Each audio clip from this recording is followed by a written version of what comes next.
দেখুন তো আমার গৃহপালিত গরুটি কেমন খেলা করছে তার মার সাথে, অনেক লাফালাফি করতেছে। খুব ভালো লাগে ওনার দুষ্টামি দেখলে, গরুর লাফালাফি দেখলে খুব ভালো লাগে। দেখুন কীভাবে করতেছে, আপনারা দেখবেন। গরু হলো গৃহপালিত পশু, সবাই একটা দুটা করে পালবেন, কেননা গরু পালাটা খুব পাগল জিনিস। সবাই ভালো থাকবেন, দোয়া করবেন।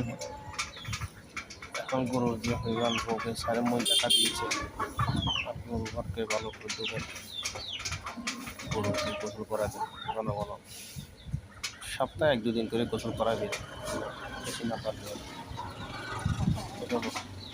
তাহলে গরু সুস্থ থাকবে। আর গরু সবসময় চাইবেন